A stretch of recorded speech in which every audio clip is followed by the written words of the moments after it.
novidade de vida.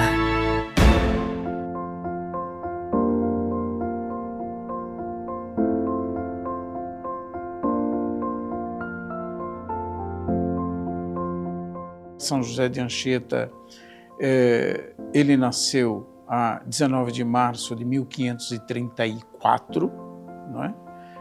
E entrou na Companhia de Jesus, ainda muito jovem, e aos 19 anos de idade, tendo terminado os 2 anos de noviciado, ele veio para o Brasil. Lembrando que ele estava acometido de uma enfermidade que não era claro nem para os médicos, mas uma dor muito grande nas costas que fazia com que ele ficasse inclinado. Então os superiores jesuítas, depois de terminado esses 2 primeiros anos na Companhia de Jesus, decidiram enviá-lo para o Brasil para ver se ele resistia às provas dessa terra e assim pudesse permanecer na Companhia de Jesus. Ele veio. Um jovem, em primeiro lugar, eu acho que esse é um traço importante para o nosso tempo. Um jovem de muita resistência, um jovem de paixão ou compaixão pelo Evangelho de Jesus Cristo. Um homem amante das pessoas, fez com que ele dedicasse toda a sua vida no serviço dos indígenas.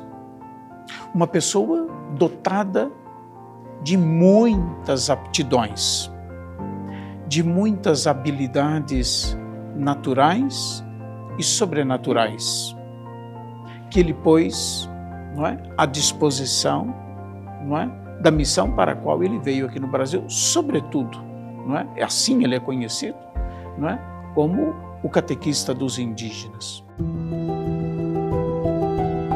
A missão de Padre José de Anchieta marcou a história do Brasil.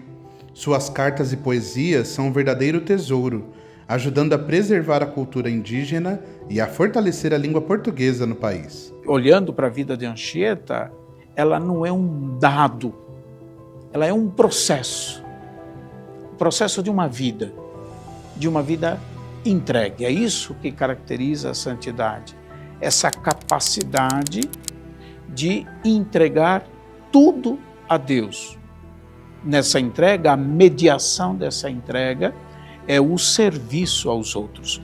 Anchieta entregou o melhor de si mesmo, o melhor do seu tempo, o melhor dos seus dons, o melhor de suas aptidões naturais e sobrenaturais para a missão para a qual ele veio realizar aqui nesse país.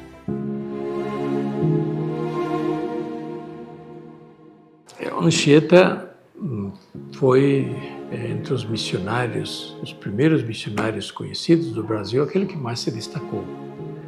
E que nós conhecemos bastante, né, a dedicação dele, a história extraordinária dele como missionário. Mas o título de apóstolo do Brasil ele já recebeu no funeral dele, lá no final de 1586, me parece que ele faleceu, no Espírito Santo, e os índios a quem ele se dedicou inteiramente choraram muito a morte de São José de Anchieta. E no seu funeral, o pregador, que foi um bispo, acho que é o bispo do Rio de Janeiro, que foi até lá, e já deu o título de apóstolo do Brasil a São José de Anchieta. Não era santo, naturalmente não era ainda proclamado santo, mas esse título São José de Anchieta já tem desde o seu funeral. Portanto, um reconhecimento que já lhe foi dado em vida, pela sua dedicação extraordinária à missão aos povos indígenas e à difusão do Evangelho entre eles e também os imigrados portugueses que aí estavam chegando, né? Então, um título muito justo, sem dúvida.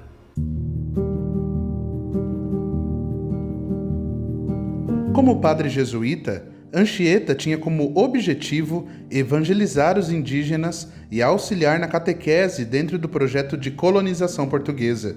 Seu trabalho foi fundamental na propagação do catolicismo e na fundação de colégios jesuítas. A missão, não só dele, mas de todos os jesuítas, primeiro, É importante que, historicamente, nós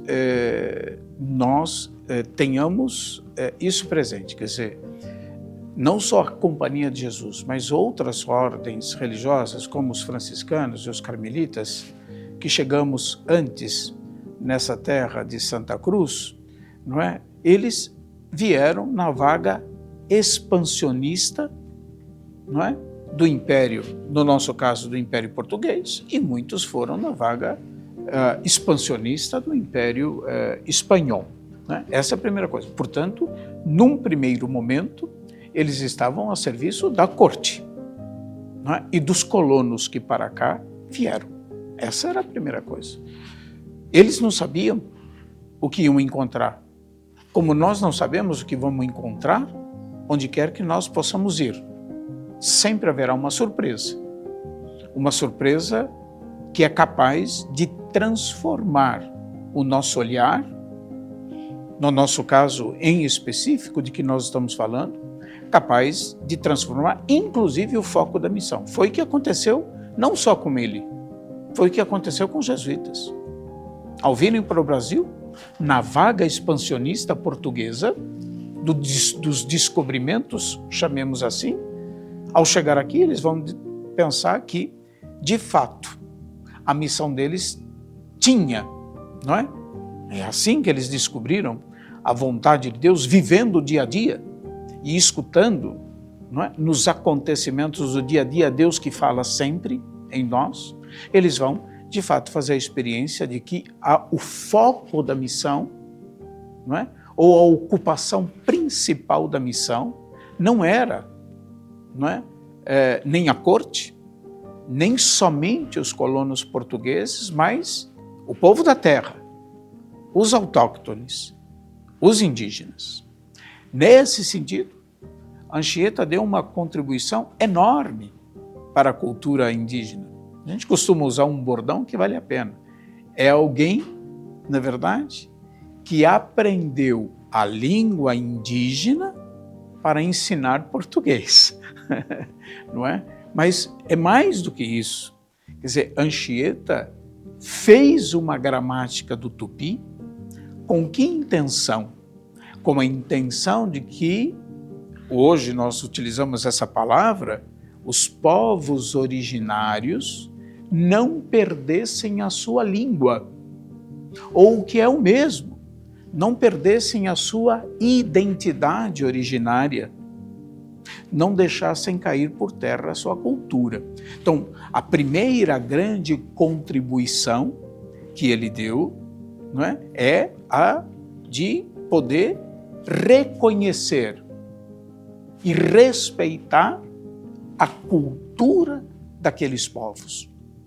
Depois, seja com os colonos, seja com os indígenas, os missionários tinham algo muito claro para a sua missão, que era transmitir o que à época se chamava de a doutrina cristã. São José de Anchieta fez o que todos nós devemos fazer, né? Falar de Deus para as pessoas, falar de Jesus Cristo para as pessoas, falar com simplicidade, com fé e convicção.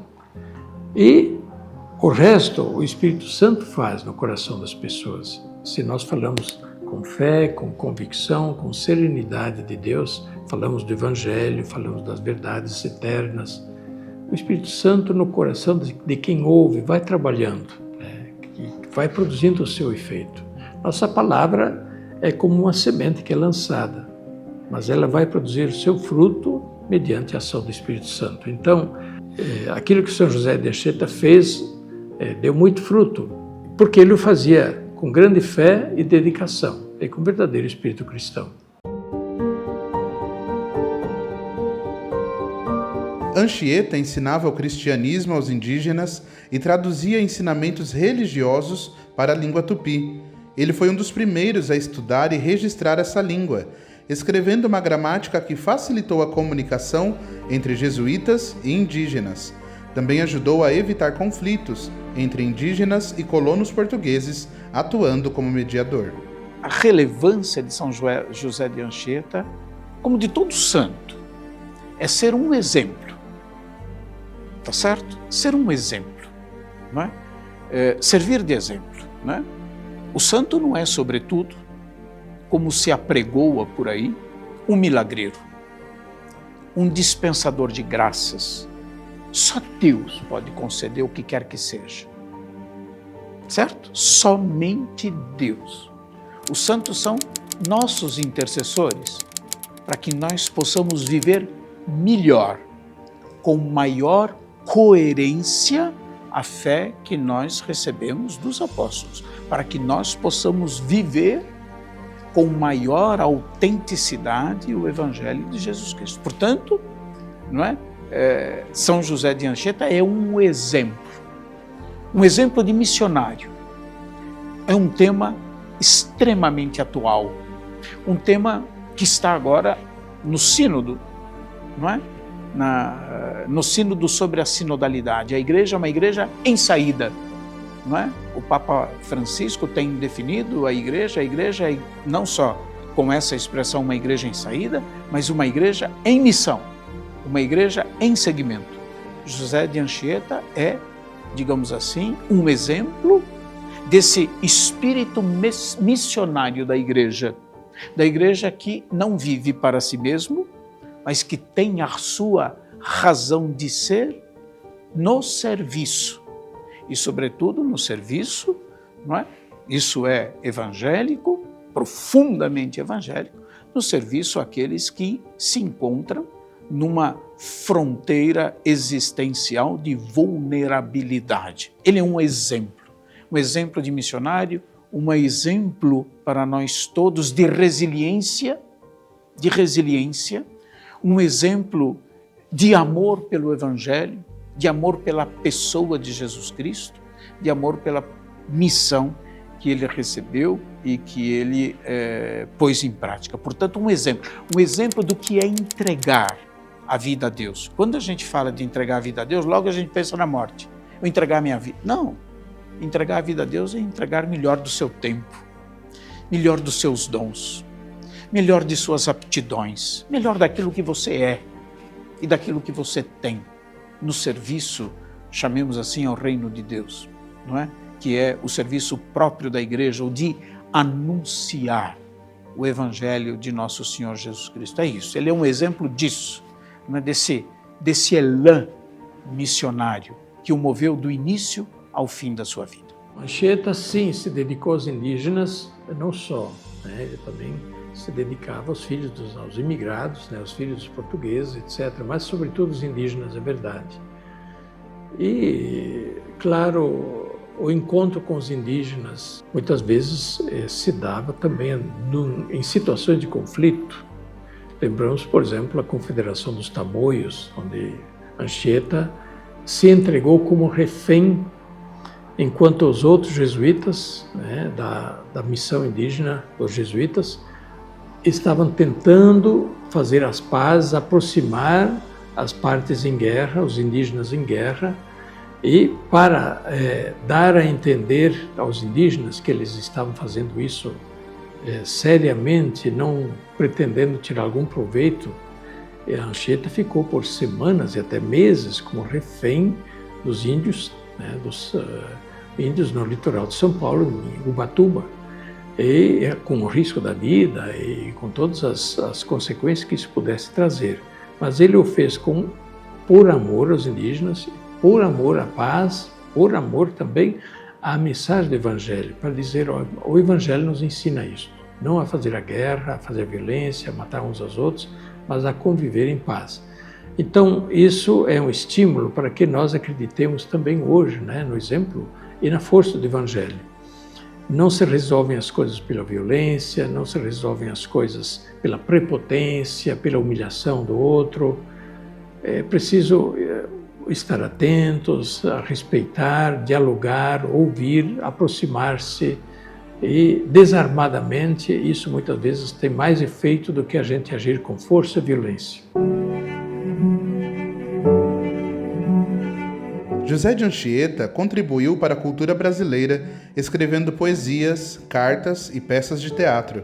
Ele foi um dos primeiros escritores do Brasil e usava a arte para evangelizar, misturando elementos indígenas e europeus. A obra literária de maior relevância de São José de Anchieta são os 1000 versos escritos, na verdade, que nós temos aqui na biblioteca desse lugar, onde a cidade de São Paulo foi fundada, os 6.000 versos extraordinários dedicados à Virgem Maria, que, segundo reza, não é, uma tradição, ele os escreveu, esses quase 6.000 versos, na areia de Peruígue, na verdade, aqui no litoral de São Paulo, quando ele foi feito refém, enquanto o padre Manuel da Nóbrega fazia a articulação da paz, não é? Entre tribos indígenas. Não é? Enquanto refém, ele escreveu esses belíssimos 6.000 versos dedicados. Essa é uma obra literária importantíssima, mas não só isso, porque se tratava de encontrar os meios para poder transmitir aquilo que eu falava antes da doutrina cristã. Então, o que ele fazia? Ele aproveitava a música como um meio de catequizar, como um meio de evangelizar. O que ele fazia? Ele aprendia as modinhas, vamos chamar modinha assim, porque me falta uma palavra mais adequada, mas os cantos, né, que os indígenas cantavam e colocavam uma música com conteúdo cristão. A modinha ou a melodia continuava, mas a letra ele adaptava de tal maneira que os indígenas pudessem, através dos cantos que normalmente deles eram de repetição, pudessem dizer o próprio conteúdo da fé cristã propriamente dito. Então, evidentemente que ele é um artista também desde esse ponto de vista. Né? Não só pode, mas deve usar estas coisas e muitas outras que ajudem a evangelizar, né? Hoje nós temos, além do teatro, além da música, da poesia, da literatura, nós temos os meios de comunicação, né? Os meios de comunicação e as mídias sociais que ajudam muito na comunicação. E, sobretudo, as mídias sociais são modos através dos quais e nos quais cada um pode se tornar um evangelizador, um comunicador, né? Portanto, através de muitos modos nós evangelizamos. E, é claro, através do nosso exemplo. Nosso exemplo, nossa atitude evangeliza, sem dúvida, evangeliza e ajuda a que as pessoas acolham a palavra da fé com uma interrogação. Será que isto vale para mim também? Só o Espírito pode inspirar criatividade. Onde não há criatividade, não há, não é, acolhida da ação do Espírito. Só há criatividade se há acolhida da ação do Espírito. Para nós que cremos é assim. E para nós que cremos, onde há verdadeira inspiração, na origem dela, creio ou não creio, desde o nosso ponto de vista da fé, ao Espírito que inspira, que coloca dentro de nós o sopro necessário para poder criar, né, o melhor em favor dos outros. Né? No dia 25 de janeiro de 1554, dia da conversão de São Paulo, a primeira missa foi celebrada no colégio recém-construído. O local era uma simples construção de barro e madeira, onde hoje fica o pátio do colégio, no centro de São Paulo. A vila cresceu ao redor da escola e se tornou um ponto de partida para os bandeirantes, que exploravam o interior do Brasil. Com o tempo, São Paulo se tornou uma das maiores cidades do país. Como é que se dá a fundação de São Paulo? Através do Colégio de São Paulo de Piratininga. Uma obra apostólica, como era um colégio aqui, como era o Colégio de São Roque, no Espírito Santo, onde Anchieta teve um papel importante, né? Em torno dessas obras, ou então das missões, foram se formando no início conglomerados de pessoas, que depois se transformaram em vilas, e hoje a gente tem, no caso onde nós estamos, essa grande cidade de São Paulo. Portanto, não é um ato deliberativo, nós vamos fundar uma cidade, mas essas cidades surgiram como consequência de uma obra missionária dos jesuítas. Essa é a primeira coisa a esclarecer. O papel que Anchieta teve foi de participar juntamente com outros jesuítas dessas obras apostólicas, né? entende? Se vocês forem aqui, vocês, nossos telespectadores, se vierem aqui visitar o pátio do colégio e forem no nosso oratório, nós fizemos questão de colocar lá, na verdade, o nome de todos os jesuítas quando da inauguração do Colégio de São Paulo de Piratininga e que contribuíram para isso. Não só José de Anchieta. José de Anchieta é um entre outros. As suas aptidões faz com que ele tenha uma relevância sobre outros. Mas nós não podemos nunca esquecer de uma figura extraordinária sem a qual Anchieta não seria o que ele é para nós hoje, que é o Padre Manuel da Nóbrega. O Padre Manuel da Nóbrega era o provincial e um verdadeiro estrategista da missão. É ele que fez com que José de Anchieta colocasse o melhor de si mesmo a serviço dos outros. Se não fosse ele, e um pouco ele está relegado a um segundo plano, mas ele tem um papel fundamental, assim como outros tantos jesuítas que estiveram aqui no Planalto de Piratininga e Alhures, no nosso país. Anchieta nunca pensou na cidade de São Paulo. Anchieta pensou nos indígenas, pensou naquele povo, naquelas comunidades, naquela aldeia, naquela vila, naquela escolinha, naquelas crianças, naquelas pessoas. E a cidade foi surgindo depois, pouco a pouco. Porém, Anchieta, sem dúvida, com os demais missionários, ele não estava sozinho, claro, né? Estava com um grupo de missionários jesuítas, entre os quais também Padre Manuel da Nóbrega, e Anchieta era o mais jovem de todos. Mas o que eles fizeram, sem dúvida, lançou as bases para uma vocação da cidade de São Paulo, que a gente nunca deveria esquecer. Primeiramente, uma base é a busca do encontro. Cidade é o lugar do encontro. Os missionários procuraram o encontro com os indígenas. Não procuraram a guerra, não procuraram a conquista, procuraram o encontro. Encontrar, dialogar, estar com eles, ensinar e assim por diante. Defender, proteger. Então, a cidade grande tem que se tornar lugar de encontro, não de guerra, de luta, de violência, de divisão. Segundo, Anchieta e os seus companheiros na missão que eles iniciaram e da qual surgiu a cidade de São Paulo, lançaram duas bases, a fé e a educação. A igrejinha, a escola em torno da igrejinha, da escola e da comunidade, da aldeia que se organizou em torno, organizar a vida das pessoas. Portanto, a vida das pessoas em base à fé em Deus. A fé em Deus que traz tantos valores. Segundo, em base à educação. A educação que faz crescer, desenvolver, etc. E em base à convivência pacífica, solidária, justa, respeitosa. Foram essas bases que constituíram a missão do que foi o início de São Paulo. São Paulo e os outros missionários nunca podiam imaginar que a missão que eles iniciaram se desenvolveria depois nessa metrópole que nós temos hoje, 500 anos depois. Ainda não 500, mas daqui a pouco. Porém, as bases que eles lançaram continuam valendo também para hoje e a gente não deveria esquecer.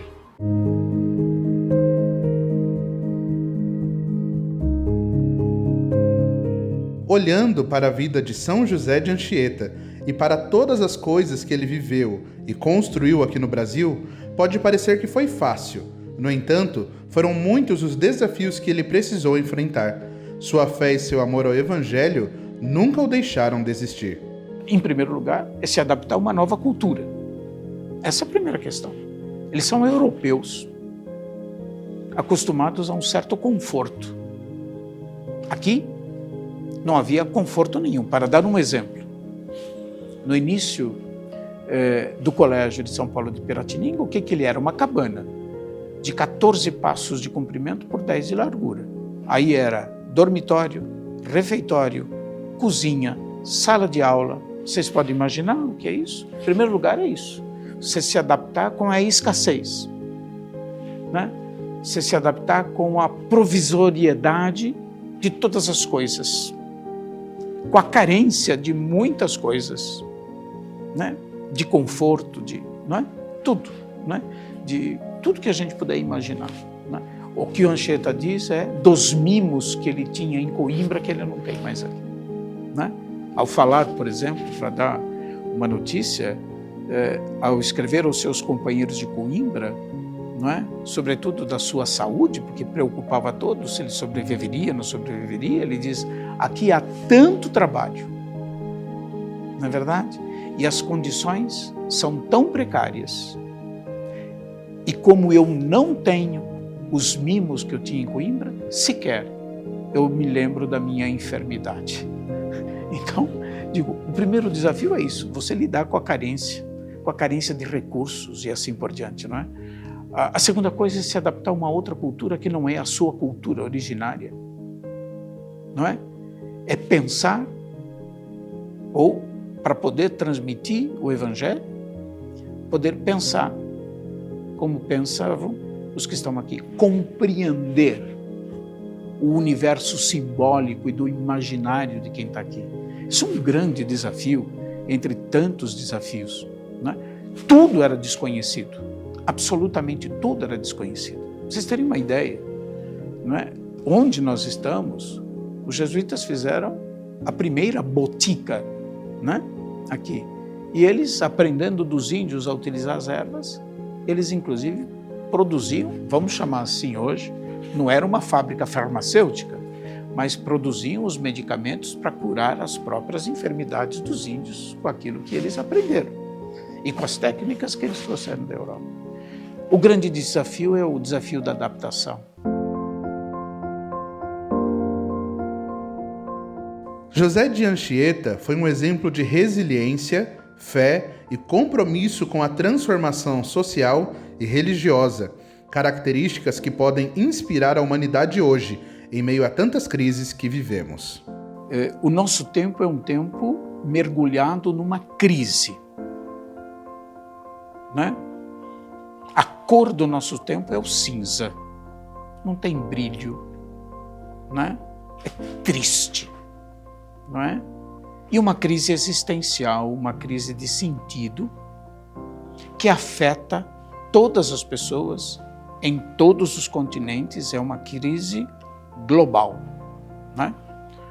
A crise que nós vivemos, essa crise existencial, essa crise de sentido, ela tem muitas faces, como a crise de identidade, não é?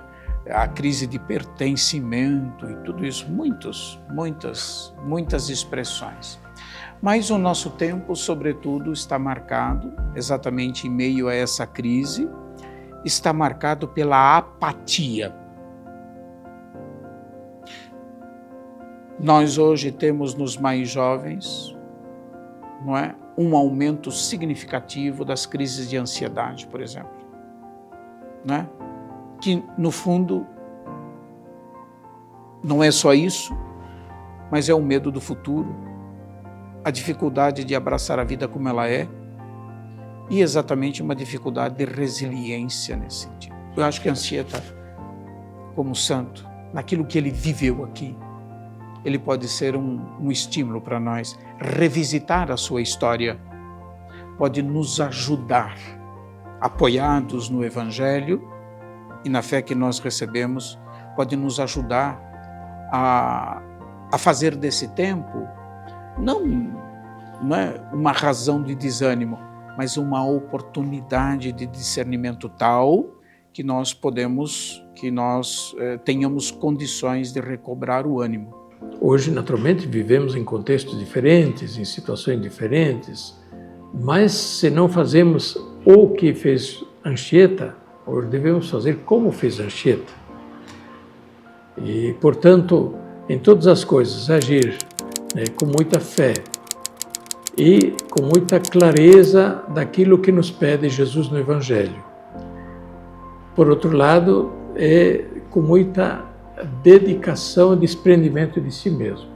É impressionante isso, né? Pensar que Anchieta, ele não pretendeu nada para si, né? Não pretendeu conquistar nada para si ou para os jesuítas, simplesmente pretendeu levar a Boa Nova aos indígenas e ajudar que a Boa Nova do Evangelho ajudasse os indígenas a viver melhor, né? E depois ele era enfermo, desde que veio ao Brasil, ele tinha um problema muito sério de saúde e ele viveu até 60 e mais, quase 70 anos, com essa enfermidade, andou o Brasil do Nordeste até o Sudeste, lá de Cananéia, que é no litoral sul de São Paulo, até o Recife, percorrendo enormes distâncias, enormes sacrifícios, fazendo isso simplesmente pela dedicação ao Evangelho. Acho que é um exemplo para ser seguido também hoje.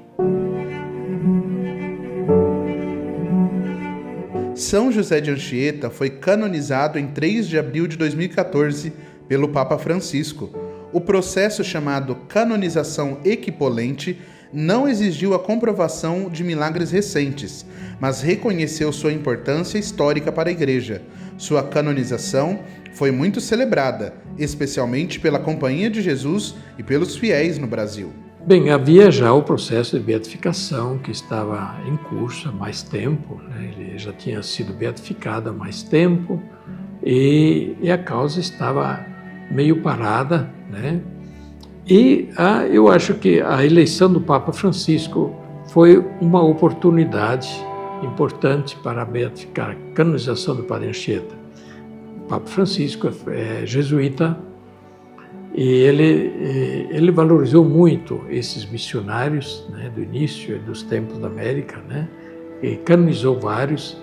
E aí foi apresentada a ele também a causa, né, de Anchieta, e ele gostou, ele se encantou e imediatamente promoveu a causa da canonização de Anchieta, dispensando até mesmo o milagre pela intercessão do candidato a ser canonizado, como normalmente se exige.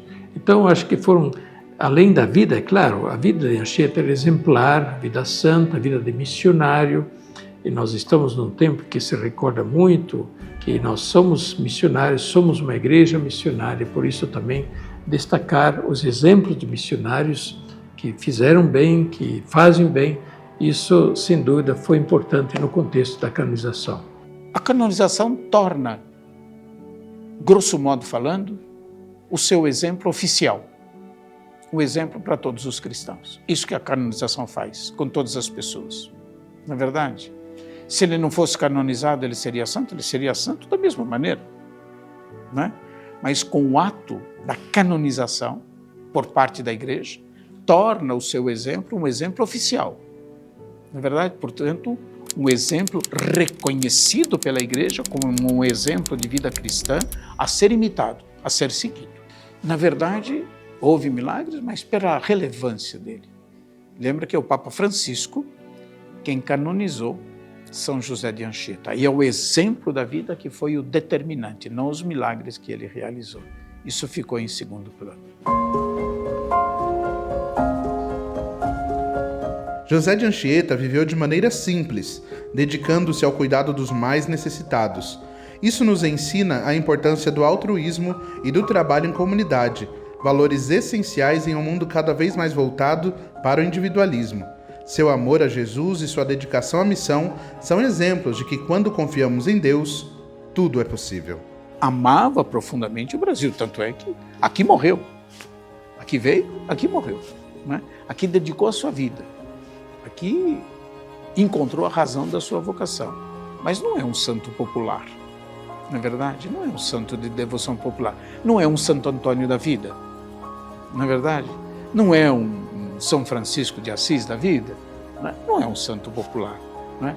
É um santo, a gente quereria, mas ninguém faz um santo popular. É um santo que está reduzido a um certo número de pessoas. E nós nunca, por mais iniciativas que nós tenhamos, nós não faremos José de Anchieta um santo popular, um missionário, é verdade, mas um homem de cultura, um homem que escreveu, um homem que pensava e assim por diante, tá certo? Não é um santo popular, no estilo que hoje nós atribuímos a essa palavra popular, não é verdade? Popular.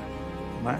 Mas se a Igreja canonizou José de Anchieta, tornou o seu exemplo algo a ser seguido pelos cristãos dessa terra, é porque reconhece no seu trabalho, não é, a relevância para a missão da Igreja no Brasil. O que precisa fazer? Precisa falar, precisa divulgar, precisa conhecer, né? E, portanto, este é o segredo. E promover, naturalmente, as formas também de devoção aos santos, elas, quando entram na religiosidade do povo, aí o santo passa a ser mais e mais divulgado também. Mas isso é competência de toda a igreja, isto é, de todos os batizados, né? Não é só dos padres, do bispo, né? É de todos os batizados para divulgar a vida, o exemplo dos santos, né? Tem muitas formas para que sejam mais conhecidos e assim também mais amados e mais imitados.